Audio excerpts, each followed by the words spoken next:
أعوذ بالله من الشيطان الرجيم بسم الله الرحمن الرحيم ولوطا إذ قال لقومه أتأتون الفاحشة ما سبقكم بها من أحد من العالمين إنكم لتأتون الرجال شهوة من دون النساء بل أنتم قوم مسرفون وما كان جواب قومه إلا أن قالوا أخرجوهم من قريتكم إنهم أناس يتطهرون فأنجيناه وأهله إلا امرأته كانت من الغابرين وأمطرنا عليهم مطرا فانظر كيف كان عاقبة المجرمين صدق اللہ العظیم۔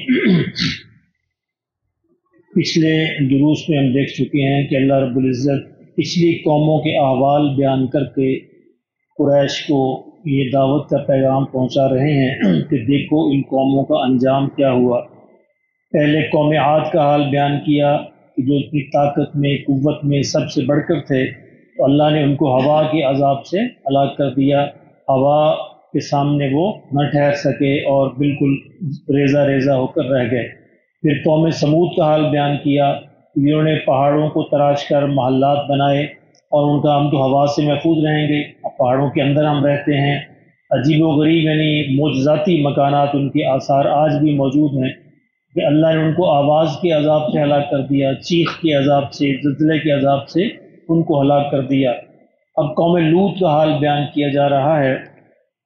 لوط علیہ السلام حضرت ابراہیم علیہ السلام کے بھتیجے ہیں۔ یہ دونوں چچا بھتیجا نے ہجرت کی اور ابراہیم علیہ السلام کی بیوی نے عراق کے علاقے سے، ابراہیم علیہ السلام جو عراق کے رہنے والے تھے، وہاں سے ہجرت کر کے مکہ مکرمہ، بیت المقدس، شام اور ان علاقوں کا سفر کیا۔ تو لوط علیہ السلام بھی حضرت ابراہیم کے ساتھ تھے۔ تو لوط علیہ السلام کو جب اللہ نے پیغمبر کے منصب پر فائز کیا تو ان کو یہ حکم دیا کہ وہ یہ جو شام اور فلسطین کے درمیان کا جو علاقہ ہے، اس علاقے میں وہ اپنی تبلیغ کریں گے۔ تو آج کل یہ علاقہ جو ہے اس کا بیشتر حصہ اردن میں شامل ہے۔ تو لوط علیہ السلام کا علاقہ یہ تھا، اور ان کے ایک شہر جو بڑا شہر تھا ان کے علاقوں میں، اس کا نام سدوم تھا۔ اس کا نام بائبل میں آج بھی اس کا ذکر ملتا ہے، اس لیے اس کو شہر سدوم لوط علیہ السلام کے حوالے سے جانا جاتا ہے۔ بحر میت جو ہے ڈیڈ سی آج کل اس علاقے کے قریب ہے، اردن کے اندر، اردن اور اسرائیل کا علاقہ اس کو لگتا ہے۔ اللہ نے فرمایا کہ وَلُوطًا إِذْ قَالَ لِقَوْمِهِ، اور لوط نے اپنی قوم سے کہا أَتَأْتُونَ الْفَاحِشَةَ، کیا تم ایسی بے حیائی کی طرف آتے ہو، مَا سَبَقَكُم بِهَا مِنْ أَحَدٍ مِنَ الْعَالَمِينَ، جو اس سے پہلے دنیا میں کسی نے کی نہیں۔ یعنی ایسا نہیں تھا کہ یہ بے حیائی اس سے پہلے اس طرح انفرادی طور پر موجود نہیں تھی۔ انفرادی طور پر فطرت سے جو ڈیویٹ کرتا ہے انسان، وہ انحرافات تو موجود تھے، قومی طور پر موجود نہیں تھی۔ یعنی ایسا نہیں تھا کہ پوری کی پوری قوم اس برائی کے اندر مبتلا ہو گئی ہو اور اس کو صحیح سمجھنے لگ گئے ہوں، یعنی برائی بھی کرتے ہوں اور اس کو صحیح بھی سمجھتے ہوں۔ لوط علیہ السلام کی قوم کا مسئلہ یہی تھا کہ وہ اس کو بالکل حق اور جائز اور صحیح سمجھتے تھے۔ یہ ایک بڑا مسئلہ ہوتا ہے انسانوں کا کہ ایک برائی اختیار کرے، پھر اس کو صحیح سمجھنے لگ جائے تو پھر اس کی واپسی کے سارے امکانات ختم ہو جاتے ہیں، پھر وہ توبہ نہیں کر سکتا۔ یعنی اگر کوئی شخص گناہ کے اندر مبتلا ہے اور اس گناہ کو گناہ سمجھ کر رہا ہے تو اس کی توبہ کے امکانات موجود ہیں، اس کی واپسی کے امکانات بھی موجود ہیں۔ لیکن اگر اس گناہ کو صحیح سمجھنے لگ جائے اور کہے کہ نہیں میں تو بالکل ٹھیک کر رہا ہوں، میں بالکل جائز کر رہا ہوں، نہ تو توبہ کی توفیق ملے گی اور نہ ہی اس کی واپسی کے امکانات ہوں گے اور نہ ہی وہ بخش جائے گا۔ یہی حال لوط علیہ السلام کی قوم کا تھا۔ پوری کی پوری قوم اس عمل کے اندر مبتلا ہو گئی تھی اور اس کو صحیح سمجھنے لگ گئے تھے۔ لوط علیہ السلام نے ان سے یہ کہا کہ دیکھو یہ کیسی بے حیائی کا ارتکاب تم کرتے ہو، اس سے پہلے کسی قوم نے دنیا میں اس بے حیائی کا ارتکاب نہیں کیا۔ انکم لتأتون الرجال شہوۃ، بے حیائی کیا تھی کہ تم اپنی جنسی جو خواہش ہے وہ مردوں سے پوری کرتے ہو۔ انکم، بے شک، لتأتون، تم آتے ہو، الرجال، مردوں کی طرف، شہوۃ، شہوت کے ساتھ، من دون النساء، عورتوں کو چھوڑ کر۔ اللہ نے فطرت یہ بنائی ہے کہ اس پوری کائنات کو اللہ نے جوڑے جوڑے بنایا ہے، اور اس طرح مرد عورت کو جوڑا بنایا ہے۔ یعنی یہ جو فطری خواہش ہے، جنس کی یہ خواہش ہے، اس کے فطری طور پر صحیح طریقے سے پورے کرنے کا راستہ یہی ہے۔ اس راستے پہ اللہ نے کوئی پابندی نہیں لگائی کہ مرد عورت آپس میں نکاح کریں اور اپنے سے اپنی اس خواہش کو پورا کریں، لیکن اس کے علاوہ اگر ہوتا ہے تو اس کو یہ فطرت کے خلاف ہے اور یہ گناہ عظیم کے اندر شامل ہوتا ہے۔ تو لوط علیہ السلام نے ان سے کہا کہ دیکھو تم مردوں سے اپنی اس خواہش کو پورا نہ کرو عورتوں کو چھوڑ کر، بل انتم قوم مسرفون، اور تم تو حد سے بڑی ہوئی قوم ہو، یعنی تم وہ قوم ہو جو زیادتی کرتے ہو، حد سے بڑھ گئی ہو۔ لوط علیہ السلام اس قوم کے اتنے ہمدرد تھے، آگے کسی اور صورت کے اندر یہ بیان آئے گا کہ لوط علیہ السلام نے تو یہاں تک یہ کہا کہ میری بچیوں سے نکاح کر لو، یعنی کم از کم تمہارے اندر یہ فطرت تو بدلے، اس کا آغاز تو ہو، تم یہ کرتے ہی نہیں۔ میری بیٹیاں موجود ہیں، ان سے تم نکاح کر سکتے ہو، ان سے تم شادی کر سکتے ہو، لیکن وہ قوم اس حد تک پستی کے اندر گر گئی تھی کہ ان کو یہ بات سمجھ نہیں آتی تھی۔ وما کان جواب قوم ہی، فرمایا قوم کا جواب یہ تھا، الا ان قالوا، ان کے جواب میں قوم نے یہ کہا، اخرجوہم من قریتکم، ان سب کو اپنی بستی سے نکالو۔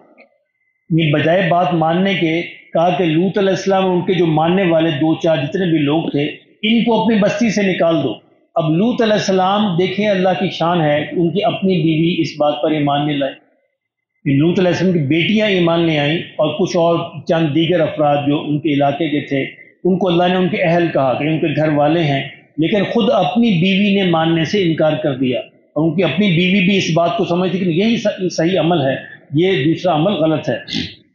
تو قوم نے اس کے جواب میں یہ کہا کہ ان کو اپنی بستی سے نکال دو، انہم اناس یتطہرون، فرمایا کہ یہ قوم نے کہا کہ یہ بڑے پاک باز بنتے پھرتے ہیں، جسے ہم کہتے ہیں تو بڑا پاک باز بنا پھرتا ہے، تو بڑا مولوی بنا پھرتا ہے، کہتے ہیں ہمارے ہم یہ طنز کے طور پر استعمال ہوتا ہے۔ تو ان لوط علیہ السلام کی قوم نے کہنے لگے کہ یہ جو ہے نا 2 4 10 افراد جو ہیں یہ بڑے پاک باز بنے پھرتے ہیں، اپنے آپ کو بڑے پاک سمجھے، ان کو اپنی بستی سے نکالو۔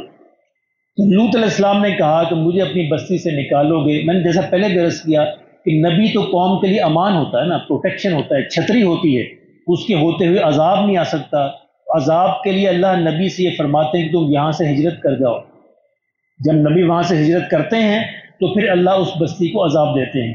ان کو جب یہ کہا کہ یہ بڑے بنتے ہیں تو پھر اللہ نے لوط علیہ السلام سے کہا کہ تم اب یہاں سے نکل جاؤ، اپنے ماننے والوں کو لے کر یہاں سے نکل جاؤ، اب اس بستی کا فیصلہ ہو چکا ہے۔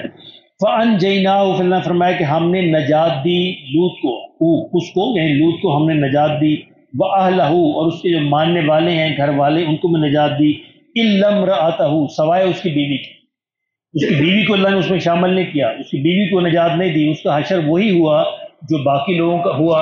اب دیکھیں اللہ کا اپنا نظام ہے، اسے اللہ سے پناہ مانگتے رہنی چاہیے اور اللہ سے ہمیشہ ہدایت کی دعا کرنی چاہیے کہ یا اللہ ایسی ہدایت نصیب فرما کہ جس کے بعد پھر گمراہی نہ ہو۔ یہ بڑی اہم ہے، ایسا نہیں کہ انسان ہمیشہ موت تک ہدایت پر رہے گا، یا اللہ ایسی ہدایت نصیب فرما کہ جس کے بعد پھر کبھی گمراہی نہ ہو اور اسی پر میرا، اسی ایمان پر، ہدایت پر میرا خاتمہ ہو۔ اب ہم یہ تو کہہ دیتے ہیں کہ یا اللہ ہمارا خاتمہ ایمان پہ فرما، یہ نہیں کہتے ہمیں اسلام پہ زندہ بھی رہنا۔ اسلام پہ زندہ رہیں گے تو خاتمہ ایمان پہ ہوگا نا۔ جو دعا حضور کی بڑی مشہور جو دعا ہے اس دعا کے اندر یہی شامل ہے، اللہم من احییتہ منا فاحیہ علی الاسلام ومن توفیتہ منا فتوفہ علی الایمان، کہ ہمیں زندہ رکھ، اسلام پہ زندہ رکھ، اور موت ایمان پہ۔ بھئی اسلام پہ زندہ رہیں گے تو ایمان پہ موت آئے گی نا، تو ہمارا یہ مانگنا آدھی دعا ہے کہ یا اللہ ہمارا خاتمہ ایمان پہ کریں، یہ آدھی دعا ہے۔ پوری دعا یہ ہے جو اللہ کے نبی نے سکھائی ہے کہ ہمیں یا اللہ اسلام پہ زندہ رکھنا اور پھر ہمارا خاتمہ ایمان پہ کرنا، کیونکہ جیسی زندگی گزری ہوگی وہی ویسے خاتمہ ہوگا۔ یعنی تاریخ اسی لیے اللہ پڑھا رہے ہیں کہ لیکن لوط علیہ السلام کی بیوی ہے، کتنا قریبی رشتہ ہے، ابراہیم علیہ السلام کا باپ ہے، کتنا قریبی رشتہ ہے، نوح علیہ السلام کا بیٹا ہے، کتنا قریبی رشتہ ہے، ہدایت نہیں ملی۔ فرمایا کہ ہدایت جو ہے یہ اللہ کے خزانوں میں سے سب سے قیمتی چیز ہے، اللہ اسی کو عطا فرماتے ہیں جس کے لیے اللہ نے جنت کا فیصلہ کر رکھا۔ اس کو باقاعدہ اسے ہماری ہر دعا کے اندر اہدنا الصراط المستقیم، اہدنا الصراط المستقیم ہر نماز کے اندر ہم پڑھتے ہیں، لیکن اس کا ترجمہ سمجھ کے پڑھنا چاہیے۔ یہ دعا ہے اور دل کے اندر ہمیں کہنا چاہیے کہ یا اللہ وہ ہدایت نصیب فرما جس کے بعد پھر موت تک ہمارے پاس گمراہی ہمارے قریب بھی نہ پھٹکے، ہم گمراہ نہ ہوں، اسی راستے پر ہم قائم رہیں۔ تو اللہ نے فرمایا کہ ہم نے، اور پھر جب اللہ ہدایت دینے پہ آتے ہیں فرعون کی بیوی کو ہدایت دے دی، یہ بھی کتنا قریبی رشتہ ہے، ایک طرف نبی کی بیوی ہے، اندازہ فرمائے، ایک طرف فرعون کی بیوی ہے، لیکن وہ مالک ہے، جب ہدایت دینے پہ آئے تو فرعون کی بیوی کو ہدایت دے دیتے ہیں، اور جب ہدایت نہ دینے پہ آئے تو پھر کیا ہوتا ہے، نبی کی پیغمبر کی بیوی کو ہدایت نہیں ملتی۔ اچھا یہ ملتی کہ طلب پر ملتی، جب تک دل کے اندر طلب نہ ہو، تڑپ نہ ہو، خواہش نہ ہو، اللہ ہدایت کی دولت عطا نہیں فرماتے۔ اس لیے وہ تڑپ اور طلب ہونی ضروری ہے، جھولی پھیلانی ضروری ہے، کہتے ہیں پیالہ سیدھا رکھنا ضروری ہے، پیالہ سیدھا ہوگا تو بارش کے قطرے اس میں پڑیں گے، جب پیالہ سیدھا نہیں ہوگا تو پھر جو مرضی ہوتا رہے، بارش جتنی مرضی برسے پھر اس میں ہدایت کی بارش نہیں پڑے گی۔ اللہ نے فرمایا کہ ہم نے ان کو نجات دے دی اور اس کے ماننے والوں کو بھی، سوائے اس کی بیوی کے، کانت من الغابرین، کیونکہ اس کی بیوی فرمایا کہ رہنے والی ہی، وہ پیچھے رہنے والوں میں سے تھی، آگے بڑھنے والوں میں سے نہیں تھی۔ وَأَمْطَرْنَا عَلَيْهِمْ مَطَرًا، فرمایا پھر ہم نے ان پر ایسی بارش برسائی جیسا کہ برسانے کا حق ہوتا ہے۔ اور یہ بارش قرآن کے دوسرے مقامات سے پتہ چلتا ہے کہ پتھروں کی بارش تھی، یہ پتھروں کی بارش تھی۔ دوسرے اور مقام پہ پتہ چلتا ہے کہ یہ صرف پتھروں کی بارش نہیں تھی، بلکہ اللہ نے ان کی بستی کو اوپر اٹھا کے الٹ بھی دیا تھا۔ یعنی 3-4 عذاب اس قوم پر آئے، ہو سکتا ہے تینوں اکٹھے آئے ہوں، باری باری آئے ہوں۔ یہاں پر پتھروں کی بارش کا ذکر ہے، اور دوسری جگہ قرآن میں ذکر ہے کہ اللہ نے ان کی بستی کو نیچے سے اٹھایا، اٹھا کے الٹا کے پلٹ دیا، اور مورخین یہ لکھتے ہیں کہ وہیں پہ بحر میت جو ہے، ڈیڈ سی جو ہے، وہ وجود میں آیا، واللہ عالم۔ تو اللہ نے فرمایا ہم نے ان پر پتھروں کی بارش کی، ایسی بارش جیسا کہ برسانے کا حق ہے۔ فانظر کیف کان عاقبۃ المجرمین، میں کہ لوگوں دیکھو ہم مجرمین کا کیسا انجام کیا کرتے ہیں۔ اور قرآن مجید میں جب قرآن مجید کہتا ہے نا کہ سیرو فی الارض، زمین میں چلو پھرو، اس میں بھی یہی کہتا ہے اس لیے چلو پھرو، عبرت حاصل کرو، مجرمین کا انجام دیکھو کہ ان کے ساتھ کیا کرتے ہیں، اس سے عبرت حاصل کرو۔ تو اس طرح فرمایا کہ ہم نے اس قوم کو تباہ کر دیا۔ اچھا اب یہ جو قوم لوط والا جو عمل ہے، یہ عمل آج بھی موجود ہے نا؟ بہت ساری قومیں اس کے اندر مبتلا ہیں اور اس کو صحیح بھی سمجھ گئی، بلکہ بعض قوموں کے اندر تو باقاعدہ قانون سازی ہو گئی ہے کہ ان کی پارلیمنٹس نے باقاعدہ قانون پاس کر دیے ہیں کہ یہ عمل بالکل صحیح ہے، یہ عمل جائز ہے، اور جن کو جائز نہیں کہا جاتا، جو جائز نہیں سمجھتے، ان کو بہت برا سمجھتے ہیں، حقارت کی نظر سے دیکھتے ہیں۔ اب نوراز صاحب جانتے ہیں کہ LBGT سوسائٹیز بن چکی ہیں، پوری تنظیمیں بن چکی ہیں جو لیسبین اور گے اور بائی سیکسول اور ٹرانسجینڈرز کے حقوق کا باقاعدہ تحفظ کرتے ہیں۔ یہ 4 لوگ ہیں جو فطرت سے انحراف ہوتے ہیں، لیسبین ہیں، گے ہیں، بائی سیکسول ہیں اور ٹرانسجینڈرز ہیں، جو فطرت کے راستے سے ڈیویٹ کرتے ہیں، اللہ نے جو راستہ بتایا ہے، اور قومیں ان کو جواز قرار دے چکی ہیں۔ اچھا میں کبھی کبھی سوچتا ہوں کہ اب عذاب کیوں نہیں آتا؟ ٹھیک ہے، اس کی وہی وجہ، سب سے بڑی وجہ کہ اب آخرت تک ختم نبوت کے صدقے عذاب نہیں آتا ان پر، کیونکہ اب آخر تک نبی صلی اللہ علیہ وسلم ہی نبی ہیں۔ اب پوری انسانیت ان کی امت ہے۔ امت کے 2 درجے ہیں، ایک امت اجابت ہوتی ہے، ایک امت دعوت ہوتی ہے۔ امت اجابت وہ ہے جو نبی کے پیغام کو قبول کر لے، الحمدللہ ہم نے قبول کر لیا، اور امت دعوت وہ ہوتی ہے جن تک اس بات کی دعوت کو پہنچنا ہے، جن کو دعوت دینی ہے۔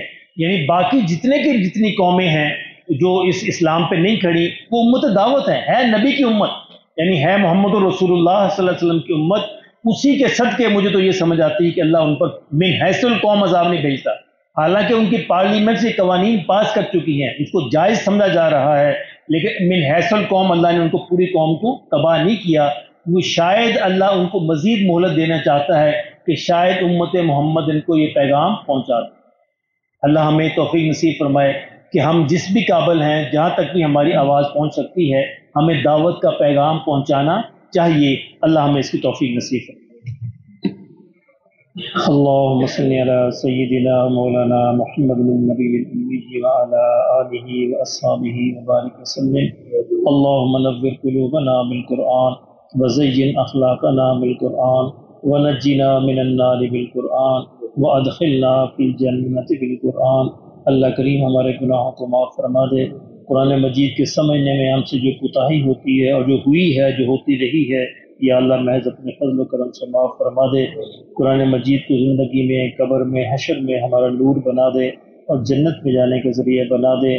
قرآن مجید پہ عمل کرنا ہمارے لیے آسان فرما دے اور اس کے پیغام کو دوسروں تک پہنچانا بھی آسان فرما دے۔ ربنا تقبل منا إنك أنت السميع العليم وتب علينا إنك أنت التواب الرحيم وصلى الله على النبي الكريم برحمتك يا أرحم الراحمين.